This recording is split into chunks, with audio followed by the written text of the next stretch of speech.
الحمد لله رب العالمين الرحمن الرحيم محمد المصطفى وعلى آله المجتبى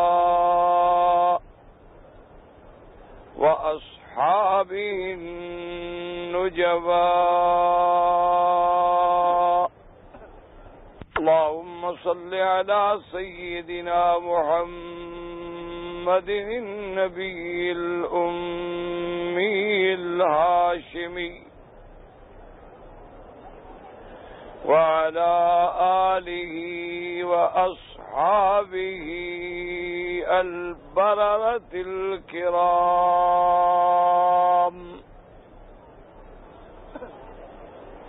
وعلى صائر الأنبياء والمرسلين والملائكة المقربين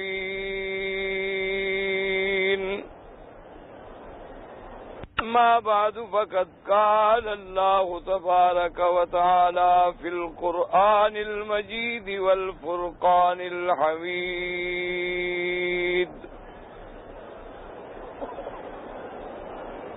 أعوذ بالله من الشيطان الرجيم بسم الله الرحمن الرحيم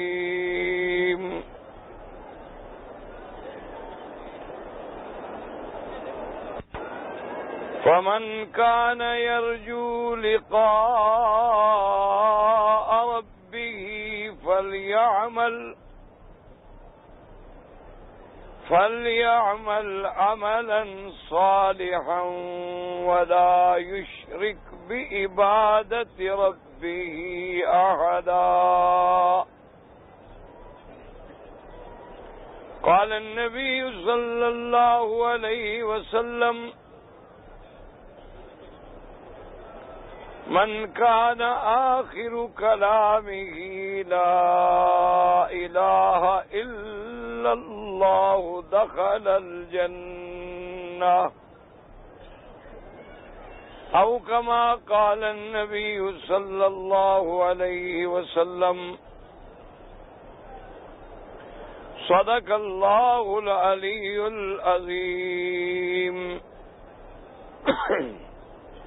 وصدق رسوله النبي الكريم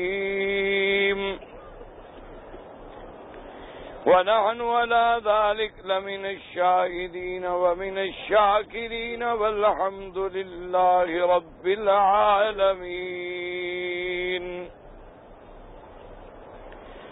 رب اشرح لي صدري ويسر لي أمري واحلل عقدة من لساني يفقهوا قولي. سبحانك لا علم لنا إلا ما علمتنا إنك أنت العليم الحكيم.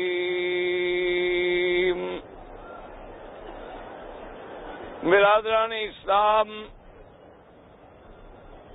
واجب الاحترام بزرگوں، دوستوں، بھائیوں، اللہ تبارک و تعالیٰ کے کلام مقدس میں سے ایک آیت مبارکہ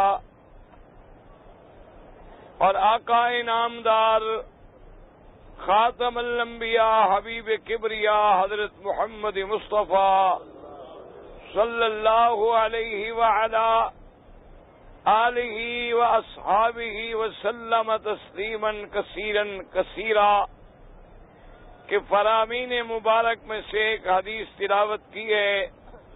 دعا فرمائیں اللہ تبارک و تعالی اس عاجز کو صحت عافیت کاملہ دائمہ اور حق بات بیان کرنے کی توفیق عطا فرمائیں. اللہ تبارک و تعالیٰ آپ کو سننے سمجھنے اور ہم سب کو مل کر حق پر چلنے کی توفیق عطا فرمائیں.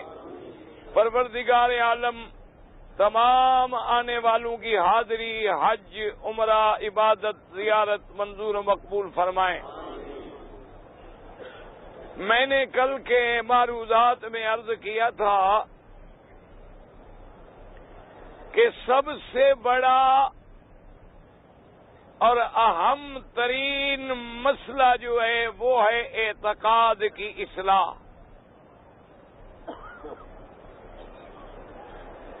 جب تک انسان کا عقیدہ درست نہیں ہوگا، اعمال کا کوئی فائدہ نہیں ہوتا۔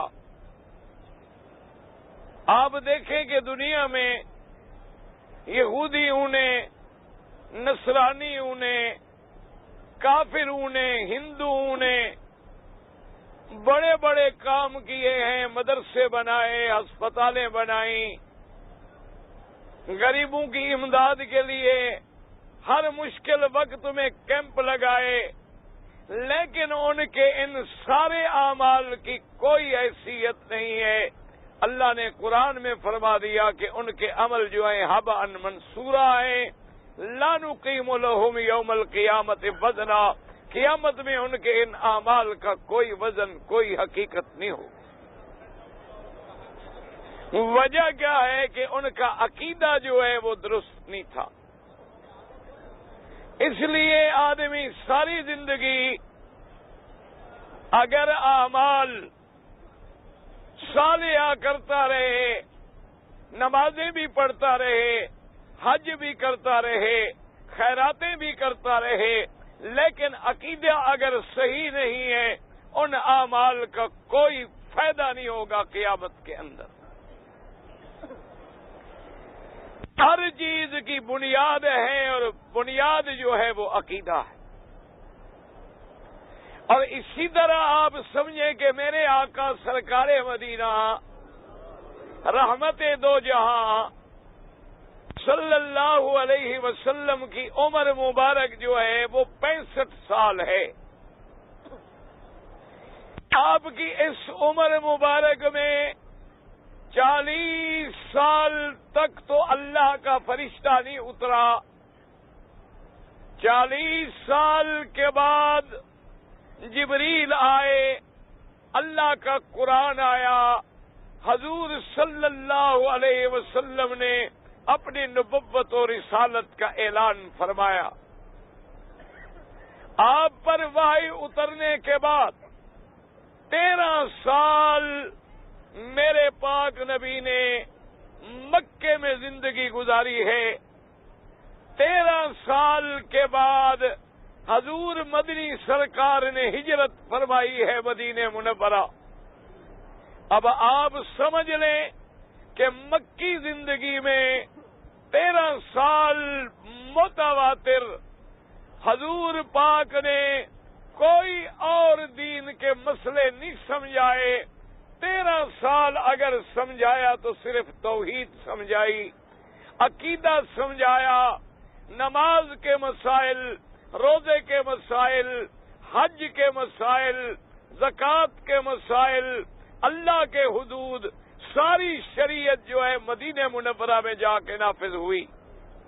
یعنی 10 سال میں اللہ کے نبی نے سارا دین سمجھا دیا، اور 13 سال مکی زندگی میں صرف ایک مسئلہ سمجھایا، اور وہ مسئلہ عقیدے کا تھا، وہ مسئلہ توحید کا تھا، جس پر میرے پاک نبی نے بھی 13 سال کی زندگی لگا دی۔ اس لیے آپ اندازہ کریں کہ یہ مسئلہ کتنی اہمیت رکھتا ہے۔ بھائی آرام کریں، اب شور نہ کریں، مہربانی کریں۔ آپ ایک لیٹ آتے ہیں تو اب شور کرنے سے کیا؟ تو نمبر 1 یاد رکھیں کہ حضور مدنی پاک نے کتنی مدت لگائی؟ 13 سال۔ اچھا، سارے قرآن کو کھول کے دیکھ لیں، قرآن پاک میں صرف 3 مسئلے ہیں جن پر اللہ نے پورے قرآن پاک میں ہر صورت میں کبھی اول میں کبھی آخر میں ذکر کیا ہے۔ وہ 3 مسئلے کیا ہیں؟ پہلا مسئلہ توحید، دوسرا مسئلہ کیا ہے؟ رسالت، اور تیسرا مسئلہ کیا ہے؟ قیامت، کہ ہم نے مرنے کے بعد اٹھنا ہے، قیامت ہوگی، حساب ہوگا، جزا ہوگی. سارے اللہ کے قرآن میں اول سے لے کر آخر تک یہ 3 مسئلے ہیں. باقی احکام ہیں، حدود ہیں، یہ سارے کے سارے مدنی زندگی میں آئے ہیں. قرآن کی کوئی صورت آپ کو ایسی نہیں ملے گی جس میں اللہ نے ان 3 مسئلوں کا ذکر نہ کیا ہو. یعنی حضور کی 13 سال زندگی اللہ کا قرآن اول سے لے کر آخر تک ان 3 مسائل پہ زور دیتا ہے. یہ 2 باتیں دماغ میں رکھ لیں، اور ایک تیسری بات یاد رکھیں کہ حضرت نوح علیہ السلام سے لے کر، چونکہ سب سے پہلے نبی جن کو شریعت ملی ہے وہ حضرت نوح علیہ السلام ہیں. آدم علیہ السلام نبی تھے، آدم علیہ السلام خلیفہ تھے، لیکن آدم علیہ السلام کو شریعت نہیں ملی، احکام نہیں ملے. وہ دنیا میں آئے، دنیا کو آباد کرنے کے طریقے سکھائے، ان سے اللہ نے نسل چلائی. اس کے بعد جب دنیا میں آبادی بڑھ گئی، سب سے پہلے رسول اور نبی حضرت نوح علیہ السلام آئے. حضرت نوح علیہ السلام سے لے کر میرے آقا سرکار مدینہ رحمت للعالمین تک 1,24,000 نبی، یہ 3 مسئلے ہیں جن میں کوئی اختلاف نہیں. یہی مسئلے حضرت نوح نے بتلائے، وہی مسئلہ حضرت محمد الرسول اللہ نے بتلایا. اسی سے آپ اندازہ لگا لیں کہ یہ مسئلہ جو ہے کتنا اہم ہے، کتنا بنیادی ہے، کتنا ضروری ہے، جس کے بغیر نجات اور فلاح نہیں ہو سکتی. اس لیے اب آپ توجہ کریں اور میں جو ہے مسئلہ توحید کے بارے میں آپ کے سامنے کچھ باتیں عرض کروں. فارغ نہ بیٹھا کریں، درود شریف پڑھا کریں تاکہ رحمت ہوتی ہے، مجلس میں برکت ہوتی ہے، اللہ کی رحمت سے کچھ کہنے کی توفیق ملتی ہے.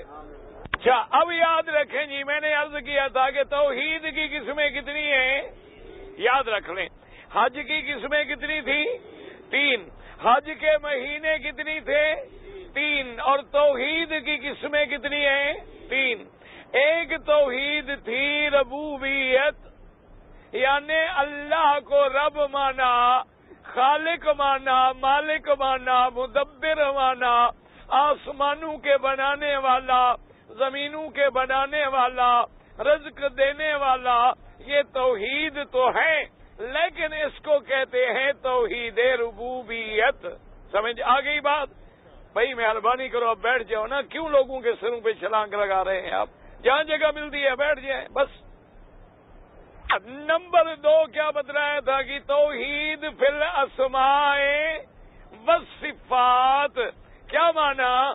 اللہ کے جتنے نام ہیں، اللہ کی جتنی صفتیں ہیں، ان تمام صفتوں پر ہمارا ایمان ہے، اور ان میں ہم کوئی تبدیل یا کوئی تعطیل یا کوئی تشبیہ یا کوئی تمثیل اپنی طرف سے بیان نہیں کریں گے. جو اللہ نے قرآن میں فرما دیا ہے یا میرے پاک نبی حضرت محمد الرسول اللہ صلی اللہ علیہ وآلہ آلہ واصحابہ وسلم نے فرما دیا ہے، ہمارا اس پہ پورا پورا ایمان ہے. یعنی اللہ کی صفت ہے. اللہ نے فرمایا کہ قیامت میں اللہ اپنی پنڈلی کھولیں گے، بس ہمارا ایمان ہے. اللہ اپنا قدم رکھیں گے، ہمارا ایمان ہے. اللہ اپنے بندوں کو دیدار کرائیں گے، ہمارا ایمان ہے. اللہ کی زیارت ہوگی، ہمارا ایمان ہے. اللہ نے فرمایا جدھر چہرہ کرو، اگر صحرا میں ہو، جنگل میں ہو، اندھیرا ہے، تمہیں کعبے کا پتہ نہیں لگا ہے، تم کوشش کرو، پھر نماز پڑھ لو. اگر غلط بھی پڑھو گے تمہاری نماز قبول ہو جائے گی، کیونکہ اینما تولو فثم وجہ اللہ، چاہے تم جدھر رخ کر لو اللہ کا چہرہ مبارک ہے، اب اللہ کا وجہ مبارک ہے۔ اللہ نے فرمایا اللہ کے ہاتھ کھلے ہیں، تو جو صفتیں قرآن میں ہیں ان سب پر ہمارا ایمان ہے، اپنی طرف سے ان میں کوئی اضافہ، کوئی کمی، کوئی تمثیل، کوئی تشبیہ کسی قسم کی نہیں کریں گے۔ جیسے بڑے بڑے فرقے ہیں، بعض نے صفتوں کا انکار کر دیا، برباد ہو گئے، بعض نے صفتوں میں تعویلات کر کے اپنے آپ کو برباد کر لیا، لیکن ایمان والے، اسلام والے، اہل سنت والجماعت کا یہ عقیدہ ہے کہ اللہ تیرے اسماء پر بھی اور تیری صفات پر بھی ہمارا ایمان ہے۔ ایک بات یاد رکھ لیں۔ اچھا، اسی طرح سمجھیں، مثلاً کوئی کہے کہ بھئی اللہ عرش پہ ہے، کہیں گے آمنا، کیسے ہے یہ ہم بیان نہیں کر سکتے ہیں، نہ اس کی ہمیں اجازت ہے۔ اللہ نزول فرماتے ہیں، آسمان دنیا پہ اترتے ہیں، بھئی آمنا، کیسے اترتے ہیں اس میں ہم بات نہیں کر سکتے، کیونکہ جیسے اس کی ذات بے مثل ہے اس کی صفات بھی بے مثل ہیں۔ جیسے اللہ ہے لیکن کیسا ہے، لیس کمثلہ شیء، اس کی کوئی مثال نہیں ہے، اس کی کوئی شبیہ نہیں ہے۔ اسی طرح اللہ کی ذات کی بھی مثل نہیں، اللہ کی صفات خاصہ کی بھی کوئی مثال نہیں۔ ہمارا ایمان ہے، یہ دو باتیں یاد رکھ لیں۔ اللہ ایمان نصیب کر دے تو معمولی سی ہدایت سے بھی مل جاتا ہے، اور اگر ایمان اللہ نہ دینا چاہے، ساری دنیا کی کتابیں پڑھ لیں، ہدایت نصیب نہیں ہو سکتی۔ دو باتیں یاد رکھ لیں، اور ایک میری طرف سے گزارش سن لیں، اس پر بھی اللہ موقع دے تو عمل کریں۔ آپ کو جب موقع ملے، مرد ہیں یا عورتیں ہیں، دن ہو یا رات ہو، حرم ہو یا گھر ہو، جہاں موقع ملے 2 رکعت نماز پڑھ کے، توبہ کر کے، درود پڑھ کے اللہ سے دعا کریں کہ میرا مولا، ہم کو تم نے اپنی رحمت سے مکے میں بلایا ہے، جہاں تیرا نبی محمد پیدا ہوا ہے، جہاں تیرا قرآن اترا ہے، جہاں جبریل آیا ہے، جس فاران کی چوٹی سے نور نبوت چمکا ہے، مہربانی کر ہمیں وہی عقیدہ ہمارے دل میں، دماغ میں، فکر میں جما دے جو محمد لایا ہے۔ اللہ ہمیں گمراہیوں سے بچا لے، اللہ ہمیں شرک سے بچا لے، اللہ ہمیں بدعات سے بچا لے، اللہ ہمیں بھٹکنے سے بچا لے، اللہ ہمیں صراط مستقیم نصیب کر دے۔ یہ دعا کر لو، انشاءاللہ اللہ سینہ کھول دیں گے۔ اللہ نے تمہیں موقع دیا، تم نے کعبہ بھی اپنی آنکھوں سے دیکھا ہے، مدینہ بھی انشاءاللہ دیکھو گے، مینا عرفات بھی دیکھو گے، صفا مروہ بھی دیکھو گے، آپ نے وہ جگہ بھی دیکھ لی جہاں اللہ کا قرآن اترا ہے۔ اب صرف دعا کر لیں، تیری نیت ہوگی، تیری دعا ہوگی، اللہ سینہ کھول دے گا اور صحیح عقیدہ سمجھ آ جائے گا۔ ورنہ مولوی لاکھ زور لگائیں، کوئی ادھر جائے گا، کوئی ادھر جائے گا، کوئی بہانے بنائے گا، کوئی تعویل کرے گا، کوئی اللہ کے قرآن کے ترجمے بدلے گا، نتیجہ گمراہی ملے گا۔ ہدایت تب ملے گی جب میرا اللہ راضی ہوگا۔ دعا کریں اللہ سب پہ راضی ہو جائے۔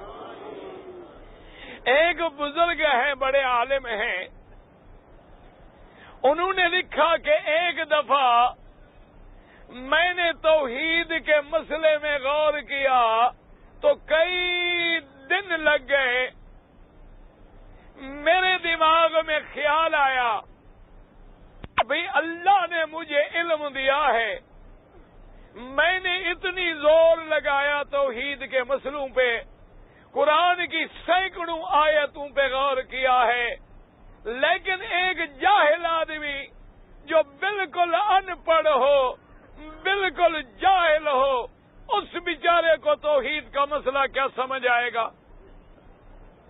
کہتے ہیں کہ میں بڑا پریشان ہوا، دل میں فکر کر رہا ہوں کہ یا اللہ مجھے تو نے علم دیا، میں نے تو قرآن کھول لیا، میں نے تو توحید کی آیتیں نکال لی، میں نے تفسیریں دیکھ ڈالی، دشمنوں کے اعتراض بھی دیکھے، ان کے جواب بھی میں نے دیکھ لیے، لیکن ایک ان پڑھ، ایک جاہل آدمی، ایک عربی، ایک جنگلی آدمی، اس سے تیری توحید کیسے سمجھ آئے گی؟ کہتی ہے میں اسی فکر میں پریشان جا رہا تھا، سڑک کے کنارے میں نے دیکھا کہ ایک جنگلی آدمی، ایک بدو آدمی ہے، اونٹوں کی قطار ہے، اونٹوں کی مہار اس کی کندھے پہ ہے اور گنگناتا ہوا آگے آگے چل رہا ہے۔ میں نے اس کو روکا، وہ رک گیا، میں نے کہا السلام علیکم، اس نے کہا وعلیکم السلام، میں نے کہا بھائی تم مسلمان ہو؟ اس نے کہا جی الحمدللہ میں مسلمان ہوں۔ میں نے کہا اچھا بات سنو، تم مسلمان تو ہو، لیکن یہ بتاؤ کہ خدا ہے؟ خدا کا وجود ہے؟ جیسے دہریہ کہتے ہیں کہ کوئی خدا نہیں،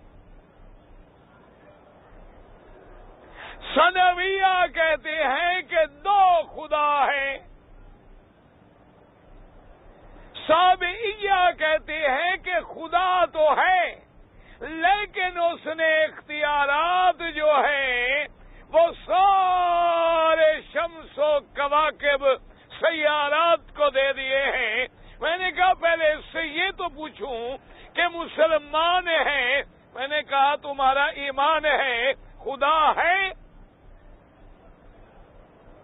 اس نے کہا مولوی صاحب، اس نے کہا داڑھی شاڑھی، اس نے کہا مولوی صاحب بالکل میرا ایمان ہے خدا ہے۔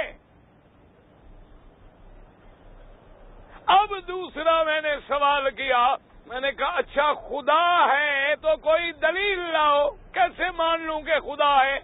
دیکھا تو ہم نے ہے نہیں، اور نہ کوئی خدا کو دیکھ سکتا ہے، تم کہتے ہو کہ خدا ہے، ٹھیک ہے خدا ہے، دلیل کیا ہے؟ بغیر دلیل کے کون ایسے بات مان لیتا ہے؟ تو حضرت فرماتے ہیں کہ اس کی آنکھیں سرخ ہو گئیں اور وہ جنگلی آدمی بالکل ان پڑھ اونٹوں کے چرانے والا غصے سے گھورا، کہنے لگا مولوی صاحب دماغ تمہارا ٹھکانے ہے؟ میں نے کہا بھائی کیا بات ہے؟ اس نے کہا دیکھو یہ کیا ہے، زمین کی طرف اشارہ کیا، وہاں اونٹ کی یعنی گوبر یا اونٹ کی لید پڑی تھی۔ میں نے کہا ابھی یہ اونٹ کی لید ہے، اس نے کہا یہ کیا ہے؟ میں نے کہا یہ تو بکری کی معلوم ہوتی ہے۔ اس نے کہا مولوی اتنی بڑی داڑھی بڑھائی ہوئی ہے، یہ لید اونٹ پہ دلالت کر رہی ہے، یہ گوبر جو ہے گائے پہ دلالت کر رہا ہے، اور یہ لید جو ہے بکری پہ دلالت کر رہی ہے، یہ پاؤں بتا رہا ہے کہ اونٹ چل کے گیا ہے، یہ نشان بتا رہا ہے کہ بندہ چل کے گیا ہے، یہ نشان بتا رہا ہے کہ بکری چل کے گئی ہے، یہ ساری کائنات نہیں بتا رہی کہ خدا ہے۔ حضرت فرماتے ہیں میں نے کہا الحمدللہ، میں نے کہا میرے بھائی اللہ تمہیں ثابت قدم رکھے، مجھے تسلی ہو گئی۔ میں نے کہا مولا تو راضی ہو جائے تو ان پڑھوں کے دماغ میں بھی توحید ایسے بیٹھ جاتی ہے کہ وہاں مولوی بھی نہیں پہنچتے، لیکن شرط یہ ہے کہ میرا اللہ راضی ہو جائے۔ اگر اللہ راضی نہ ہو تو پھر ٹھوکریں ہیں، پھر ٹھوکروں کے علاوہ کچھ نہیں ملتا ہے، پھر کوئی سورج کے چکر میں ہے، کوئی آگ کے چکر میں ہے، کوئی چاند کے چکر میں ہے، کوئی کواکب کے چکر میں ہے، کوئی سیارات کے چکر میں ہے، کوئی جنات کے چکر میں ہے، کوئی قبروں کے چکر میں ہے، کوئی زندوں کے چکر میں ہے، لیکن جب اللہ راضی ہو جائے، ایک ان پڑھ آدمی ہے، اس نے کیسی دلیل دی؟ اس نے کہا اگر یہ نشان دیکھنے سے آدمی کو پتہ چل جاتا ہے کہ یہ اونٹ کا نشان ہے، یہ بندے کا نشان ہے، یہ بکری کا نشان ہے، تو یہ ساری کائنات دیکھنے سے پتہ نہیں چلتا کہ اس کائنات کا بھی کوئی خدا ہے؟ میں نے کہا الحمدللہ۔ فرماتی ہے آگے چلا، ایک بستی میں گیا، میں نے دیکھا کہ ایک بوڑھی عورت ہے، 60-70 سال کی عمر ہے، چرخہ لے کے بیٹھی ہے اور سوت کاٹ رہی ہے۔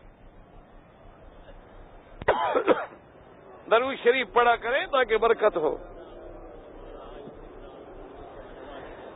اچھا مجھے تو آج تک ایک بات سمجھ نہیں آئی، حاجی صاحبان ناراض نہیں ہونا، میرے بھائی ہو، بزرگ ہو، میں تو تمہارے جوتی کے برابر بھی نہیں ہوں، خادم ہوں تمہارا۔ ایک مسئلہ مجھے سمجھ نہیں آیا، میں ہر سال ہر تقریر میں روزانہ کوئی 50 دفعہ کہتا ہوں درود پڑھو درود پڑھو، لیکن حاجی اگلے پڑھیں گے، ادھر والے چپ، ادھر والے چپ، ادھر والے چپ رہیں گے، اپنے ملک میں جائیں گے کہیں گے مکے مدینے وہابی نے درود پڑھنے کو نہیں دیں دے۔ کہو خدا کا نام مانو، ایمان سے کہو جب سے آئے ہو تمہیں کسی نے درود پڑھنے سے روکا ہے؟ کسی نے لبیک پڑھنے سے روکا ہے؟ کسی نے طواف کرنے سے روکا ہے؟ کسی نے صفا مروہ دوڑنے سے روکا ہے؟ اللہ کے بندے یاد رکھو، کوئی ماں کا لال درود سے نہیں روک سکتا۔ درود کا حکم قرآن میں ہے، فرمان محمد مدنی میں ہے۔ جو روکتے ہیں وہ تیری بدعت سے روکتے ہیں کہ جو تم نے درود گھڑے ہیں، جن کا نہ قرآن میں ثبوت ہے نہ حدیث میں ثبوت ہے، اس سے منع کرتے ہیں کہ خدا کے لیے بدعت سے نکل، وہی درود پڑھ جو محمد نے پڑھایا ہے صلی اللہ علیہ وسلم۔ ورنہ درود کا منکر بھی کبھی مسلمان ہو سکتا ہے، نبی کا منکر بھی کبھی مسلمان ہو سکتا ہے۔ جس کے دل میں حضور کی محبت نہ ہو، یہ ساری دنیا حج کرنے آئی ہوئی ہے، ساری دنیا عشاء سے پہلے 4 سنتیں پڑھتی ہے، فجر کی نماز سے پہلے 2 رکعت سنت پڑھتے ہو، 4 نہیں پڑھتے ہو، وجہ کیا ہے؟ اگر حضور کی محبت نہ ہو پھر 2 سنتیں پڑھنے کا کیا مطلب؟ معنی یہ ہے کہ جہاں حضور نے 2 پڑھی ہے وہاں 2 سنتیں، اور جس نماز سے پہلے حضور نے 4 پڑھی ہیں 4 سنتیں۔ جس جگہ کو میرے مدنی نے بوسہ دیا ہے وہ بوسہ دینا سنت ہے، اور رکن یمانی پہ ہاتھ لگایا ہے وہ ہاتھ لگانا سنت ہے، اور ان دونوں کونوں پہ نہ ہاتھ لگایا، نہ بوسہ دیا، نہ اشارہ کیا، یہاں بوسہ نہ دینا سنت ہے، اشارہ نہ کرنا سنت ہے، چونکہ ہم تابع ہیں محمد مصطفیٰ کے۔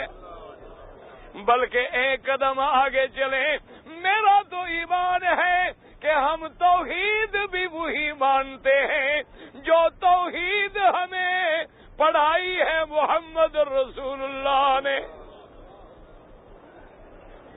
توحید کا سبق ہمیں کس نے پڑھایا ہے؟ ایمان سے کہیں اللہ کی توحید کس نے سکھلائی ہے؟ ساری دنیا ظلمات میں بھٹک رہی تھی، ساری دنیا اندھیروں میں بھٹک رہی تھی، ساری دنیا بتوں کے دروازے پہ پڑی تھی، ساری دنیا غیر اللہ کے سجدے میں پڑی تھی، ساری دنیا غیروں کی پرستش میں پڑی تھی۔ اسی لیے تو آمنہ کے لال آئے، اسی لیے تو میرا مدنی آیا جس نے آ کے امت کو کلمہ توحید پڑھایا۔ توحید بھی وہی معتبر ہے جس پر میرے مدنی کی مہر ہے، سنت بھی وہی معتبر ہے جس پہ میرے مدنی کی مہر ہے، درود بھی وہی معتبر ہے جس پہ میرے مدنی کی مہر ہے۔ جو کام مدنی نے کیا ہے وہ دین ہے۔ اور جس کام کو میرے نبی نے نہیں کیا ہے، اشارہ بھی نہیں کیا، حکم بھی نہیں فرمایا، صحابہ نے بھی نہیں کیا، وہ لاکھ مزین ہو جائے، وہ بدعت تو بن سکتا ہے، وہ سنت نہیں بن سکتا۔ ایک بات یاد رکھیں، اللہ تبارک و تعالیٰ تمہیں بھی ہمیں بھی ہر مسلمان کو صحیح معنوں میں مسلمان بنا دے۔ اب دیکھیں جی، ایک عورت ہے، بوڑھی عورت ہے، چرخہ بیٹھی ہوئی کاٹ رہی ہے، سوت کاٹ رہی ہے چرخے پہ، اور مولانا فرماتے ہیں کہ جب میں گزرا تو میں جا کے دیکھا کہ بوڑھی اماں ہے بیٹھی ہے۔ میں نے کہا بی بی السلام علیکم، اس نے کہا بیٹا وعلیکم السلام۔ میں بیٹھ گیا، چونکہ مولوی صاحب کو تو اپنی لگی ہوئی تھی نا۔ کہتے ہیں جب میں بیٹھ گیا، میں نے پوچھا اماں جی مسلمان ہو؟ اس نے کہا ہاں بیٹا اللہ کا شکر ہے میں مسلمان ہوں۔ میں نے کہا اچھا اماں بی بی مسلمان تو ہو، تمہارا کیا عقیدہ ہے، خدا ہے؟ کہ بڑا مشکل مسئلہ ہے نا جی کہ آدمی نے کبھی خدا کو دیکھا نہیں اور نہ دیکھ سکتا ہے، اسی لیے دشمن کہتا ہے خدا کوئی نہیں، اسی لیے کمیونسٹ اور دہریہ کہتا ہے خدا کوئی نہیں۔ کیسے ایک بزرگ نے لکھا ہے کہ میں ایک دفعہ ایک کمیونسٹ ملک میں گیا، میں نے ان سے جب پوچھا کہ بھائی یہ بلڈنگیں، انہوں نے کہا جی میں نے بنائی ہیں۔ ہم نے کہا یہ کھیت، اس نے کہا جی ہم نے لگائے ہیں۔ اب اس نے کہا میں نے سوچا کہ بھی اس کو تو مسئلہ کوئی سمجھ نہیں آتا، میں نے ایک پھول توڑا، میں نے کہا یہ پھول کس نے بنایا ہے؟ اس نے کہا جی ہم نے بنایا، ہم نے کاشت کیا، پودا لگایا، ہم نے پانی دیا، کھاد دی اور یہ پھول نکل آیا۔ میں نے کہا اچھا اس پھول کو سونگھو، اس نے کہا خوشبو ہے۔ میں نے کہا ٹھیک ہے، پودا تم نے لگایا، زمین تم نے بنائی، درخت تم نے اگایا، اس میں یہ خوشبو کس نے پیدا کی ہے؟ اب وہ چپ ہو گیا، اب کیا بتائے؟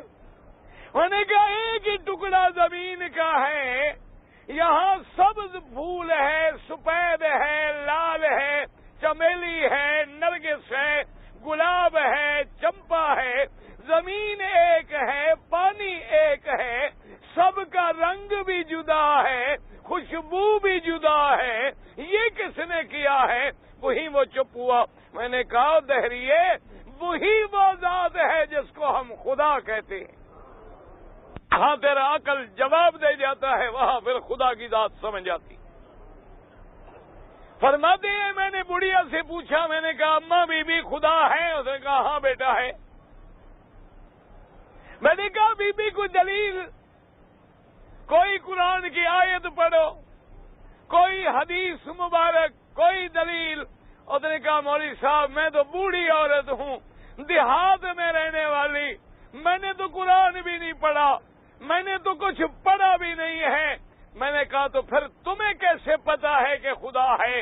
اس نے کہا مولوی صاحب اور تو مجھے پتا نہیں ہے، یہ جو سامنے میں نے چرخہ رکھا ہوا ہے اسی سے مجھے سمجھ آیا ہے کہ خدا ہے۔ میں نے کہا عجیب بات ہے بی بی، یہ چرخہ کیا بولتا ہے؟ یہ لکڑی کا چرخہ ہے، یہ بولتا ہے۔ اس نے کہا مولوی صاحب ذرا غور کرو، ایک چھوٹا سا چرخہ ہے، ایک سوت کا دھاگا ہے، میں اس کو چلاتی ہوں تو یہ چلتا ہے، میں ہاتھ روک لیتی ہوں تو یہ رک جاتا ہے۔ جب اتنی چھوٹا سا چرخہ بغیر چلانے والے کے نہیں چلتا، یہ پوری کائنات کا چرخہ بغیر خدا کے چل رہا ہے۔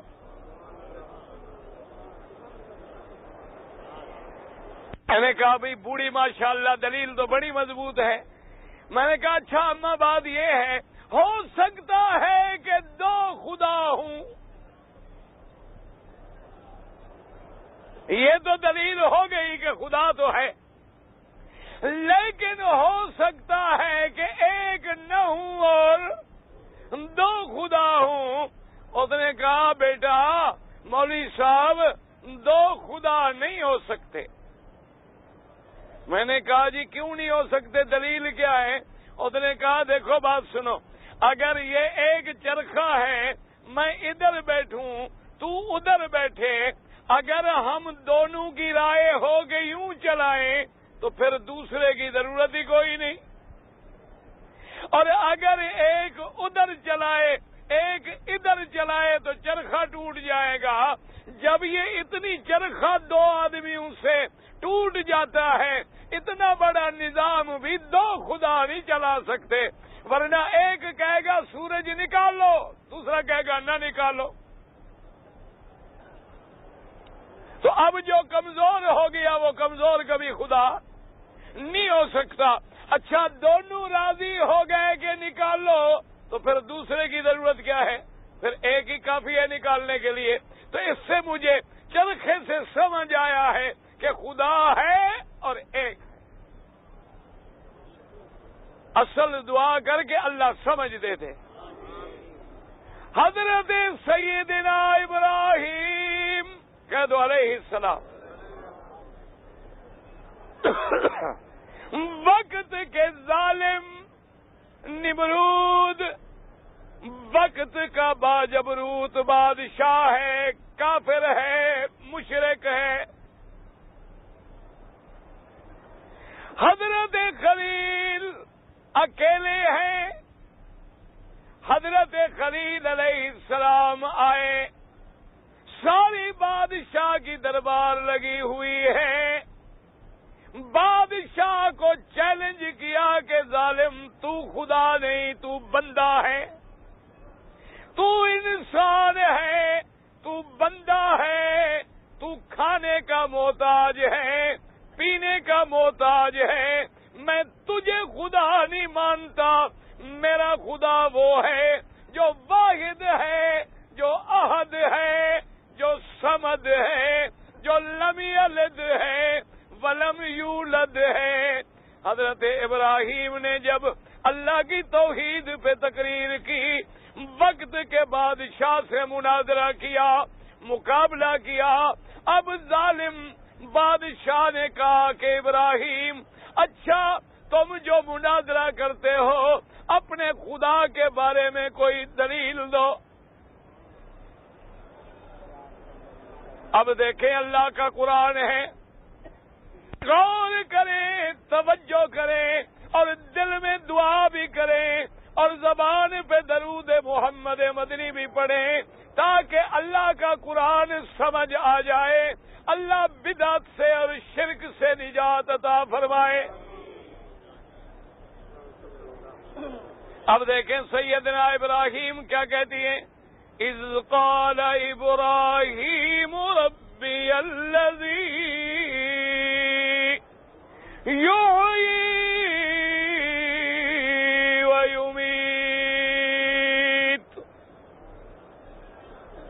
ابراہیم علیہ السلام نے فرمایا کہ ظالم میرا رب تو وہ ہے جو جلاتا بھی ہے اور جو مارتا بھی ہے. میرے رب کی یہ شان ہے, جلانے والا بھی میرا مولا, پیدا کرنے والا بھی میرا مولا, مارنے والا بھی میرا مولا. اب دیکھیں ظالم بادشاہ جواب کیا کہتا ہے, قال انا احیی و امیت.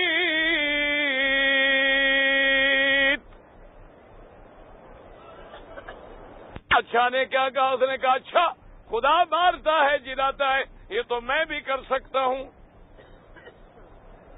یہ ہے وہ دھوکہ جو آج کل ہمارے لوگوں کو بھی لگ جاتا ہے. بادشاہ کیا کہتا ہے, اس نے قیدی کو بلایا, حکم دیا کہ گردن اڑا دو, مر گیا. اس نے کہا دیکھو میں نے مار دیا.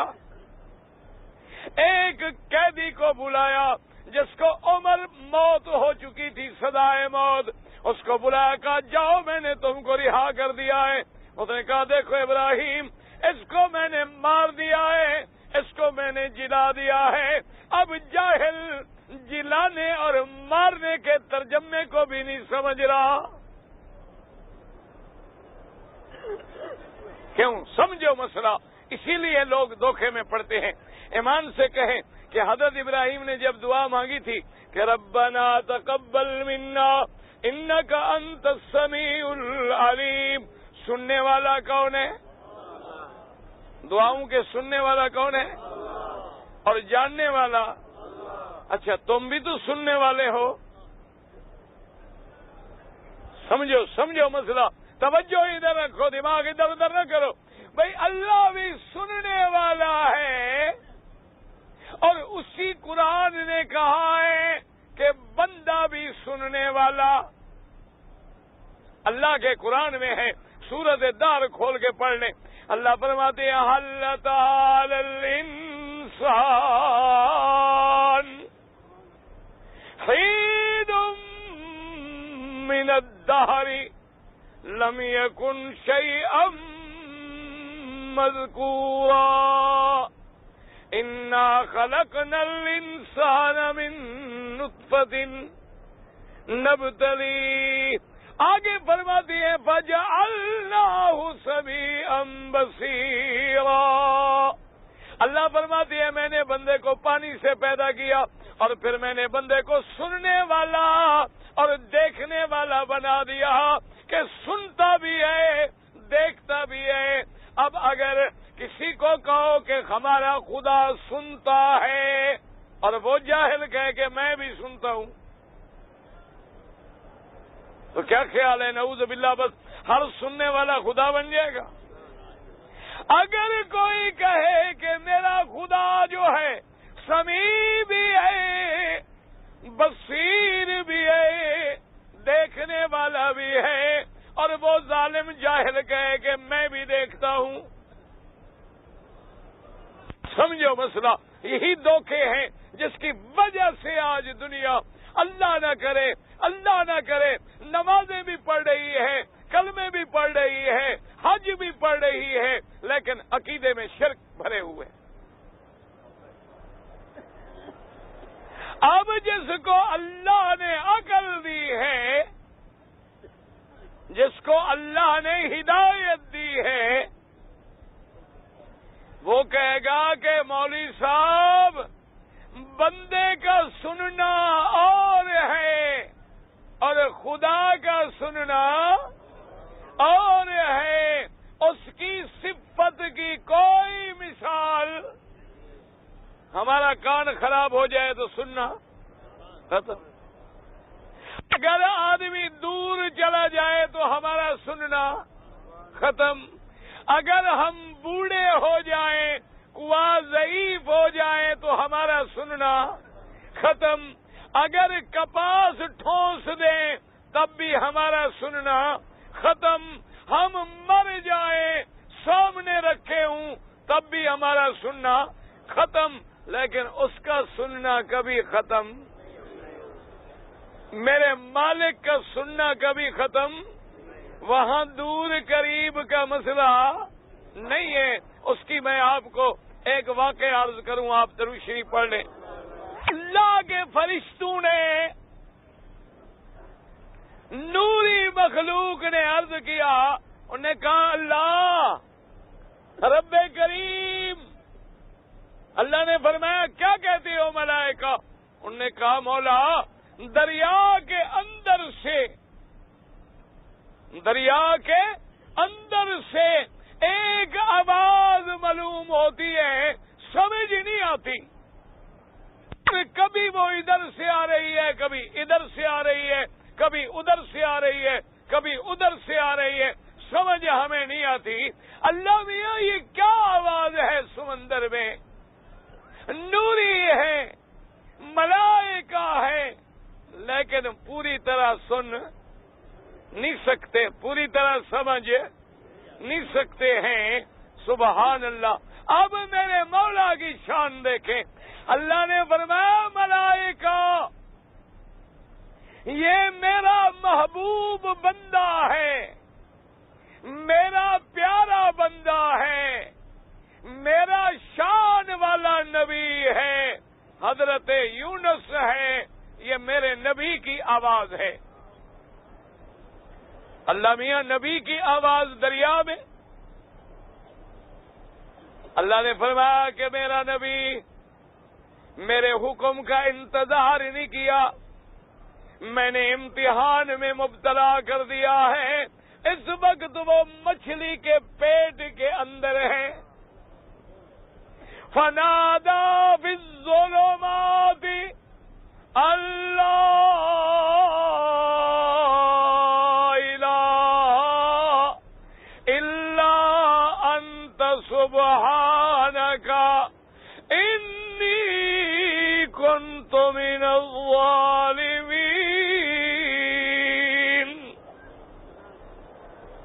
اللہ نے فرمایا میرا نبی یونس ہے، اور کیا کہتا ہے؟ فنادا فی الظلمات، وہ اندھیروں میں، رات کا اندھیرا، دریا کی موجوں کا اندھیرا، مچھلی کے پیٹ کا اندھیرا، ان اندھیروں میں مجھے پکار رہا ہے کہ لا الہ الا انت سبحانک انی کنت من الظالمین۔ یہ آیت کریمہ ہے، ہمارے مسلمان سوا لاکھ پڑھ کے وظیفے کرتے ہیں، اور جب 1.25 لاکھ پڑھ لیتے ہیں تو دعا کرتے ہیں کہ یا پیر یا دستگیر مہربانی کر۔ اس سے بڑا کوئی شرک ہے دنیا میں؟ ایمان سے کہو۔ ادھر آیت کریمہ پڑھ رہے ہیں کہ نبی کس کو پکار رہا ہے؟ اب کہتے ہیں کہ میرے اللہ نے کیا فرمایا؟ فاستجبنا له وَنَجَّيْنَاهُ مِنَ الْغَمِّ۔ اللہ فرماتے ہیں ہم نے یونس کی پکار سن لی۔ کس نے سنی؟ ملائکہ نہیں سن سکے، فرشتے نہیں سن سکے، زمین والے نہیں سن سکے، دریا کے کنارے پہ رہنے والی مخلوق بھی نہیں سن سکی، لیکن سننے والے نے۔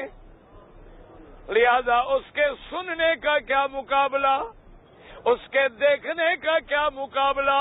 بی بی عائشہ صدیقہ کہہ دو رضی اللہ عنہا، سیدہ عائشہ صدیقہ رضی اللہ عنہا فرماتی ہیں کہ میرے حجرے میں، میرے گھر میں محمد مدنی بیٹھے ہیں، ایک عورت آئی، آ کے حضور کے سامنے درخواست پیش کی کہ یا رسول اللہ، میرے شوہر نے آج مجھے کہہ دیا ہے کہ تم میرے لیے ماں کے برابر ہو، میرا مدنی اس نے مجھے حرام کر دیا ہے، اب میں بوڑھی ہو گئی، اتنے میرے بچے ہو گئے، میری جوانی بھی کھا گیا، اب مجھ کو حرام کر دیا، بتلائیں میں کہاں جاؤں؟ میرے مدنی پاک نے صلی اللہ، جب نام آئے میں نے کیا عرض کیا تھا؟ صلی اللہ، جب حضور کا نام آئے فوراً صلی اللہ علیہ وسلم نے فرمایا، آپ نے فرمایا بوڑھی اماں تیرے بارے میں قرآن نازل نہیں ہوا، ابھی کوئی حکم نہیں آیا، اور جب تک میرا مولا حکم نہ کرے میں فیصلہ۔ اللہ کا نبی بھی کس کے حکم کا پابند ہے؟ کس کے فیصلے کا پابند ہے؟ اپنی طرف سے میرا مدنی کوئی حکم بھی جاری۔ اللہ نے فرما دیا وما ينطق عن الهوى ان هو الا وحی یوحی۔ میرا مدنی اپنی خواہش سے، اپنے ارادے سے کوئی بول نہیں بولتے جب تک کہ میں حکم جاری نہ کروں۔ بی بی نے کہا یا رسول اللہ، ساری دنیا کے فیصلے قرآن میں موجود ہیں، چوروں کے فیصلے موجود ہیں، ڈاکوں کے فیصلے موجود ہیں، قاتلوں کے فیصلے موجود ہیں، حیض نفاس کے مسئلے موجود ہیں، روزے کے مسئلے موجود ہیں، حج کے مسئلے موجود ہیں، میرا مسئلہ کیوں نہیں؟ حضور نے فرمایا اماں ناراض ہونے کی ضرورت نہیں، جب تک اللہ عرش سے کوئی حکم جاری نہ کرے میں فیصلہ نہیں کر سکتا۔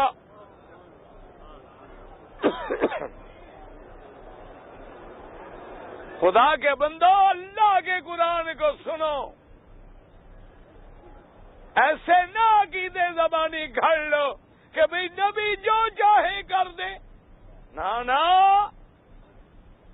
اللہ کے نبی، اللہ کے ولی، اللہ کے تمام بندے جو ہیں وہ اپنے اللہ کے حکم کے پابند ہیں۔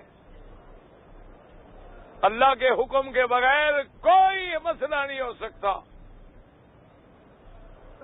اب دیکھیں حضور نے جب یہ فرما دیا تو پتہ ہے اس بی بی نے کیا کیا؟ وہ غصے میں کھڑی ہو گئی اور کہنے لگی کہ یا رسول اللہ اگر آپ میرا فیصلہ نہیں کرتے میں جا رہی ہوں، میں بھی اپنے اللہ کو جا کے درخواست دیتی ہوں کہ میں تیرا نبی میرا فیصلہ نہیں کرتا۔ اللہ اکبر۔ حضور نے فرمایا بی بی اب تو ناراض ہوتی ہے، اللہ حکم دے تو فیصلہ کروں۔ عورت گھر سے نکل گئی، اللہ نے قرآن نازل کر دیا، اللہ نے جبریل بھیجا۔ قرآن میں سورۃ المجادلہ، سورت کا نام بھی جھگڑے والی، اور بی بی نے جو جھگڑا کیا تھا، اللہ نے فرمایا قد سمع اللہ قول التی تجادلک فی زوجہا وتشتکی الی اللہ واللہ یسمع تحاورکما۔ اللہ نے فرمایا جبریل جا کے میرے مدنی سے کہہ دیں کہ آپ کے حجرے میں عورت جو جھگڑ رہی تھی میں نے سن لیا۔ کس نے سن لیا؟ اب اللہ کے سننے کا کوئی مقابلہ کر سکتا ہے؟ یونس کی فریاد کس نے سن لی؟ اس عورت کی فریاد کس نے سن لی؟ اللہ نے فرمایا قد سمع اللہ۔ ہائے اب بی عائشہ کا قول یاد رکھیں، کدی سبحانک، وہ بی عائشہ، عائشہ بھی تو عائشہ ہے نا، صدیقہ ہے، صدیقہ ہے، بنت صدیق ہے، حبیب خدا ہے، جس کے بارے میں میرا مدنی کہتا ہے اگر دین سیکھنا ہے آدھا دین اپنی اماں عائشہ سے سیکھو رضی اللہ تعالی عنہا۔ کتنا پیارا جملہ کہتی ہے، فرماتی ہے سبحانک، پاک ہے تیری ذات، کہتی ہے مولا پاک ہے تیری ذات، میں حجرے میں موجود ہوں، میں مدنی کے قریب ہوں، لیکن میں نے بھی اس عورت کا پورا جھگڑا نہیں سنا، کوئی کلمہ سنا کوئی کلمہ نہیں سنا، کوئی بات سمجھی کوئی بات نہیں سمجھی، لیکن تیرے سننے پہ قربان کہ تو نے عرش پہ سب کچھ سن لیا اور پھر فیصلہ بھی نازل کر دیا۔ اس لیے یاد رکھیں اگر کوئی جاہل کہے کہ خدا سنتا ہے میں بھی سنتا ہوں تو آپ فوراً کہہ دیں کہ اللہ کے سننے کا کوئی مقابلہ نہیں، تیرا سننا محدود ہے، تیرا سننا ناقص ہے، تیرا سننا محتاج ہے، اللہ کسی کا محتاج نہیں۔ یہی وہ دھوکہ ہے جو نمرود کو لگا ہے، اس نے سمجھا کسی کو رہائی دے دو، قیدی کو چھوڑ دو یا کسی کو قتل کر دو، اسی کا نام مارنا جلانا ہے۔ ایسے تو ایک بدبخت اٹھ کے بستی والوں کو مار دیتا ہے تو کیا وہ بھی مارنے والا بن جائے گا؟ نہیں۔ اس لیے حضرت ابراہیم نے سمجھا کہ بادشاہ میری بات سمجھ بھی نہیں سکا، حضرت ابراہیم سمجھ گئے انہوں نے کہا میں اس کو توحید سمجھانا چاہتا ہوں اور یہ جاہل تو سمجھا ہی کچھ نہیں. میں نے تو کہا ربی الذی یحیی، ہائے میرا رب پیدا کرنے والا کون ہے؟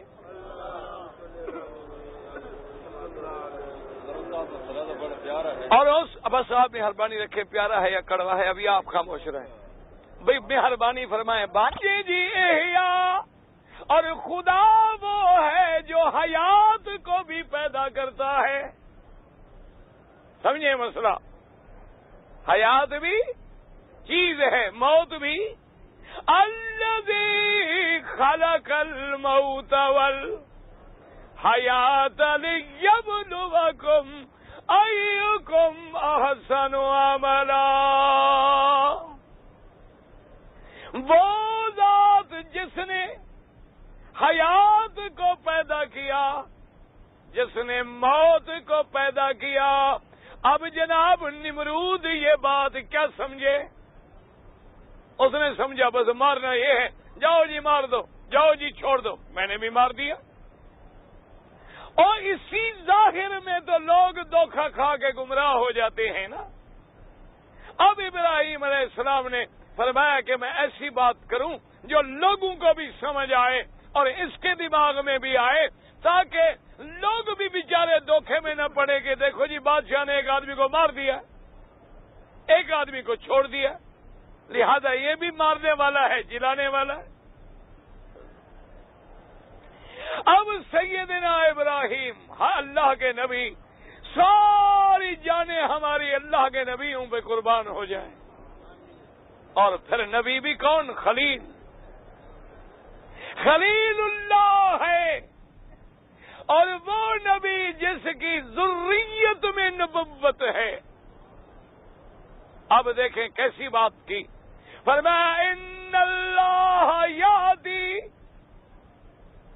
بالشمس من المشرق فأت بها من المغرب. اب انہوں نے کہا ذرا کم درجے کی دلیل دو جو اس بدبخت کے عقل میں بھی تو بیٹھے نا. پرائمری پاس کے سامنے ایم اے کا سوال رکھیں، کیا سمجھے؟ اس کو احیاء اماتت کا معنی ہی سمجھ نہیں آیا. یہ تو لوگوں کو دھوکے میں ڈال رہا ہے. اب اس سے ایسی بات کرو جو محسوس ہو، جو مبصر ہو، جو سب کو نظر آنے والی ہو، تاکہ لوگ دھوکے میں نہ پڑے. آپ نے فرمایا ان اللہ یاتی بالشمس من المشرق فات بها من المغرب. آپ نے فرمایا نمرود، میرا مولا، میرا رب جو ہے اس کا نظام ہے کہ وہ سورج کو مشرق سے لاتے ہیں اور مغرب کی جانب میں لے جاتے ہیں. اسے غروب کہہ لیں، اسے اپنی منازل میں جانا کہہ لیں. آج تم ایسا کرو کہ اگر تم بھی خدائی کا دعویٰ کرتے ہو، آج سورج کو روک دو اور مغرب کے بجائے مشرق کی طرف چلا دو. اب جب ابراہیم علیہ السلام نے یہ دوسری بات کی، اللہ کا قرآن پتہ ہے کیا کہتے؟ فبہت الذی کفر. اب کافر بیٹھا ہے ہکا بک. کون جائے جی سورج کو پکڑنے؟ قریب جائے تو خود جل کے مر جائے. اب چپ کر کے بیٹھا ہوا ہے. اور آگے میرے مولا نے کتنی پیاری بات کی قرآن میں. یہاں تک تو قصہ ہے نا، یہاں تک تو واقعہ ہے. آگے اللہ کے نبی نے فرمایا کہ ظالم واللہ لا یہدی القوم الظالمین. اللہ ظالموں کو ہدایت نہیں دیتے. تم ہدایت کے طالب بنو تو ہدایت ملے. تم اپنی جانوں پہ ظلم کرنے والے ہو، تم تکبر میں مبتلا ہو گئے ہو. اب جواب کوئی نہیں بن پاتا. تو اس لیے ہمیشہ یاد رکھیں کہ اللہ کی صفات میں بھی کوئی شریک نہیں ہے اور اس کی صفتوں کی بھی کوئی مثل نہیں. اب دیکھیں اللہ کے کعبے میں ہیں آپ، الحمدللہ کہہ دیں الحمدللہ. اب ایمان سے کہیں، آپ نے طواف میں دیکھا ہے، ملتزم پہ دیکھا ہے، کوئی ہندی میں، کوئی سندھی میں، کوئی پشتو میں، کوئی انگریزی میں، کوئی عربی میں، کوئی اجمی میں، کوئی بنگالی میں، کوئی برمی میں، مختلف زبانوں میں، کوئی انڈونیشیا میں، کوئی ملائیشی زبان میں، کوئی ملائی زبانوں میں، کوئی کسی زبانوں میں اپنی اپنی بولی بول رہے ہیں. ایمان سے کہو وہ سب کی سمجھ رہا ہے کہ نہیں؟ اور سب کی فریادیں بھی سن بھی رہا ہے اور جان بھی رہا ہے اور سمجھ بھی. ہر بولی والا اپنی بولی بولتا ہے، اپنی زبان میں فریاد کرتا ہے اور سب کی بولیاں سن رہا ہے. یہ سننے والی صفت جو ہے کسی بندے میں پیدا نہیں ہو سکتی. یہ علم والی صفت جو ہے کسی بندے میں پیدا نہیں ہو سکتی. اسی لیے حضرت خلیل خود نبی اور جد امجد محمد مصطفیٰ ہے صلی اللہ علیہ وسلم علیہم الصلاۃ والتسلیم. اسی کعبے میں کھڑے ہیں، کعبہ بنا لیا. کعبہ جب بن گیا تو کیا کہتے ہیں؟ ربنا ربنا تقبل منا انک انت السمیع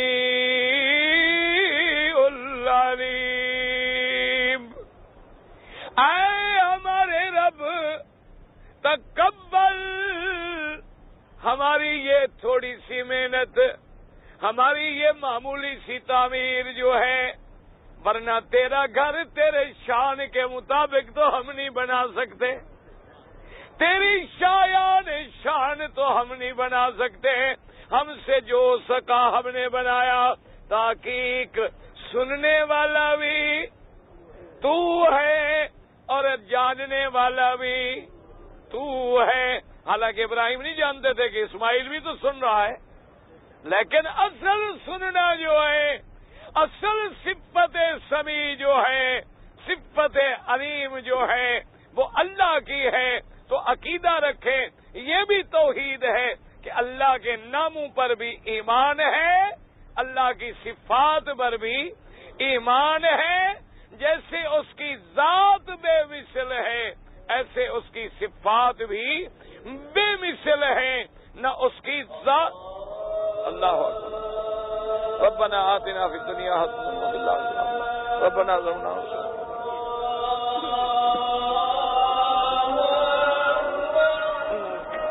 فرمائیے کہ